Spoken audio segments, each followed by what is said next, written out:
దీనికి సంబంధించి మనతో మాట్లాడడానికి మరొక వ్యక్తి మనం ఇందాక జాయిన్ అవుతారు అనుకున్నాము. బీఆర్ఎస్ అధికార ప్రతినిధి విజయార్య క్షత్రియ గారు. నమస్తే అండి.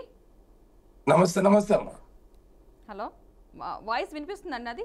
అది వినబడుతుందండి, వినబడుతుంది. నమస్తే. ఓకే అండి. హలో. నిన్న హలో. జరిగిన సంఘటనకు సంబంధించి అంటే ఒక బీఆర్ఎస్ ఎమ్మెల్యే సస్పెన్షన్ కి సంబంధించి అంటే మీ అభిప్రాయం ఏంటి? అసలు అలా చేయడం ఎంత కరెక్ట్ అని మీ అభిప్రాయమా, లేకపోతే ఏం జరిగిందని మీరు అనుకుంటున్నారు? అసలు ఈరోజు కాంగ్రెస్ పార్టీ అంటేనే రాజ్యాంగాన్ని ఎన్నోసార్లు అవమానించినటువంటి కాంగ్రెస్ పార్టీ ఈరోజు నిన్న జరిగిన దానికి సిగ్గుపడాల్సిన అవసరం లేదు. ప్రజాస్వామ్యం ఈరోజు ప్రజాస్వామ్యాన్ని కాపాడాల్సినటువంటి సభాధ్యక్షులు ఈరోజు యతిప్రాసలు అనేటివి ఉంటాయండి, యతిప్రాసలు ఉంటాయి. అయితే తెలంగాణ వాళ్లకు మీరు అనే పదము ఎప్పుడు కూడా మీరు అని ఎక్కడ కూడా వారు ఉచ్చరించారు. నువ్వు అనే పదాన్ని ఉచ్చరిస్తూ ఉంటారు.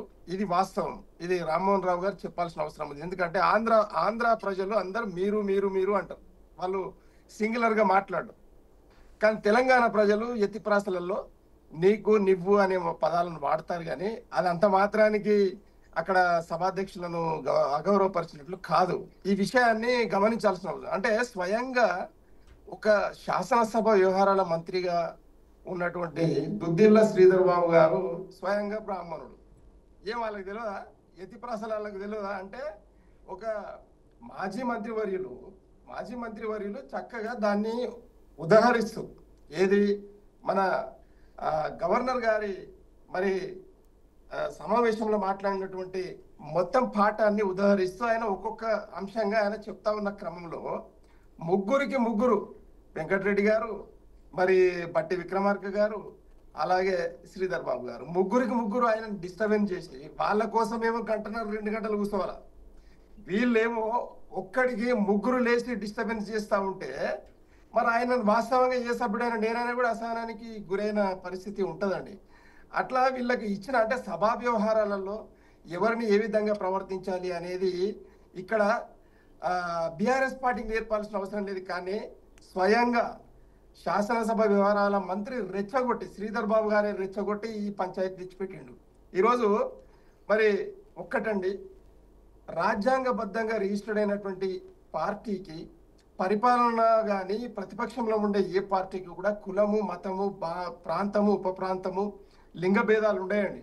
దానికి ఆపాదించడం అనేది చాలా శుద్ధ తప్పు. రెండవది, అట్లనే ప్రభుత్వ పదవులకు ఏ కులాలు, మతాలు, ప్రాంతాలు అవన్నీ ఉన్నాయండి.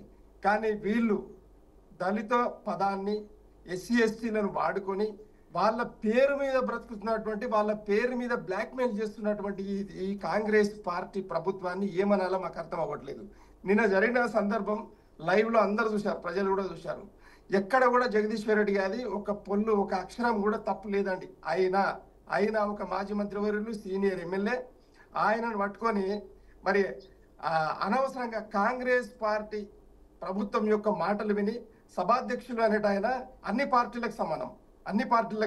ఇంకొకటండి, కోడ్ ఆఫ్ కండక్ట్ లో సభా వ్యవహారాలలో మీరు చదువుకోండి.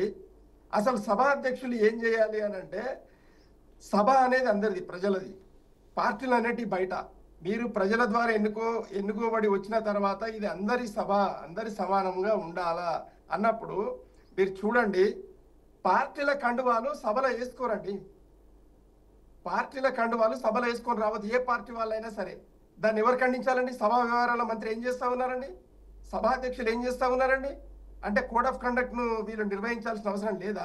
అట్లా రెండవదండి, స్వయంగా ముఖ్యమంత్రి గారు రేవంత్ రెడ్డి గారు గౌరవనీయులు గడ్డం ప్రసాద్ గారిని మరి ఆయన సభాధ్యక్షులుగా, శాసనసభ స్పీకర్గా వాళ్ళు నామినేట్ చేసి మరి దానికి సభా వ్యవహారాల మంత్రి గారు మా తొలి ముఖ్యమంత్రి కేసీఆర్ గారితో ముచ్చటించిన తర్వాత వాళ్ళు యునానిమస్ గా వాళ్ళు ప్రసాద్ కుమార్ గారిని ఎన్నిక చేసిండ్రండి. అంటే ఇంకొక క్యాండిడేట్ నిలబెట్టకుండా.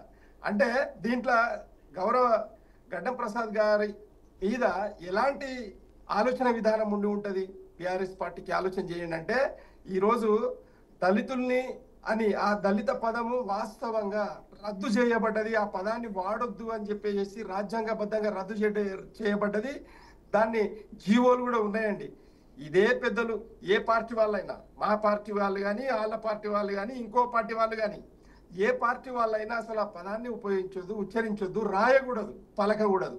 ఆ దాన్ని కావాలని ఈరోజు కించపరిచే విధంగా మాట్లాడడం అనేది స్వయంగా రేవంత్ రెడ్డి గారు మొదటి ఏది సీఎం కాగానే స్పీకర్గా ఎన్నికయిన తర్వాత మొదటి ప్రసంగంలోనే రేవంత్ రెడ్డి గారే మేము ఒక దళితుని స్పీకర్ చేసినామని చెప్పి ఎన్నిసార్లు ఉచ్చరించారో మీరు ఆ ప్రసంగాన్ని మీరు వినాలి. అంటే అసలు కేసు ఎవరి మీద పెట్టాలంటే రేవంత్ రెడ్డి గారి మీద కేసు పెట్టి బొక్కలో వేయాల్సిన అవసరం ఉన్నది.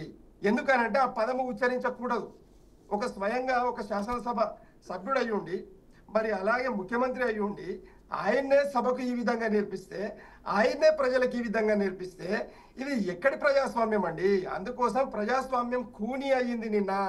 ప్రజాస్వామ్యం నిండు సభగా రాజ్యాంగబద్ధంగా, అంటే ప్రజల కోసం, ప్రజల ద్వారా, ప్రజల చేత వచ్చినటువంటి ప్రభుత్వం మరి ఎవరి కోసం ఉన్నట్టు, అంటే ప్రతిపక్షంలో ఉన్నటువంటి ఈ పార్టీ మరి ప్రజల కోసం మాట్లాడకపోతే ఎవరి కోసం మాట్లాడాలి? మేము 100% జగదీశ్వర్ రెడ్డి గారి ఒక్క పైసా, ఒక్క అనాక్షరం కూడా తప్పులేదు. ఆయన ప్రజల కోసమే మాట్లాడుతూ ఉన్నాడు, రైతుల కోసమే మాట్లాడుతూ ఉన్నాడు, యువకుల కోసమే మాట్లాడుతూ ఉన్నాడు ఆ ప్రసంగంలో. మరి ఆ ప్రసంగ పాఠం చక్కగా ఉంటే ఆయన డిస్టర్బ్ చేస్తా ఉన్న క్రమంలో ఇక్కడండి అటెన్షన్ డైవర్షన్ పాలిటిక్స్ లో, ఒక సెకండ్ అండి, అటెన్షన్ డైవర్షన్ పాలిటిక్స్ లో ఈరోజు నిన్న మరి పెద్ద ఆయన కేసీఆర్ గారు సభకు వచ్చిండండి. మరి వచ్చినప్పుడు గౌరవంగా మాట్లాడాలి, కానీ ఇక స్టేచర్ మీద ఉన్నాడు, ఇయ్యాలనో రేపు కాటికి వెళ్ళిపోతున్నాడు అని ఆయన ముందల్లే మాట్లాడితే ఆయన పిల్లగాడు సొంత పుట్టిన కొడుకు కేటీఆర్ గారు సభలో ఉన్నారు ఎమ్మెల్యేగా. అరే ఇది ఎక్కడన్నా ఏమండి ఒక తండ్రిని ఆ విధంగా మాట్లాడవచ్చా? లేదు, ఒక రాష్ట్రాన్ని తెచ్చినటువంటి పెద్ద ఆయనను అట్లా మాట్లాడవచ్చా ఒక రేవంత్ రెడ్డి గారు? అంటే ఈ రెచ్చగొట్టే రాజకీయాలను ఎందుకు రేవంత్ రెడ్డి గారు చేస్తా ఉన్నారు? రావణ కాష్టంగా తయారు చేయదలుచుకున్నారా ఈ రేవంత్ రెడ్డి గారు? అంటే ఆయనకు సభా మర్యాద తెలియదా?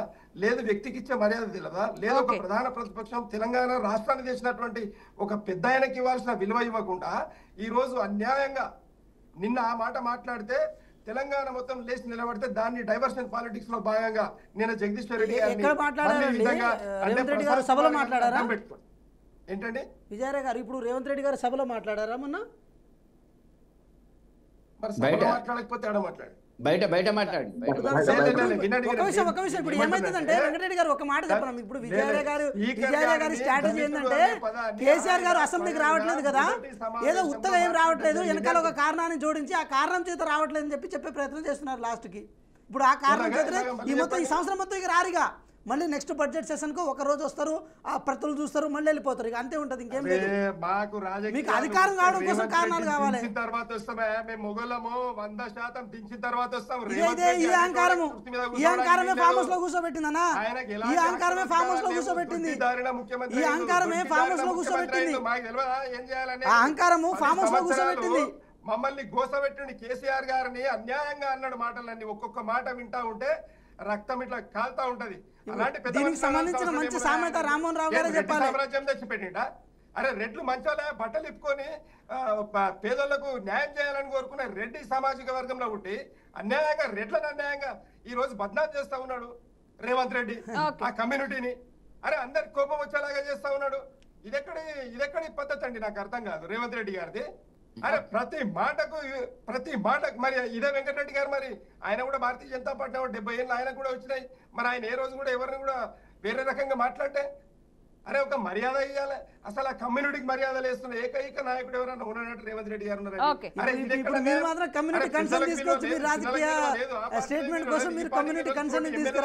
ఎక్కడండి? ఓకే రైట్ వెంకటరెడ్డి గారు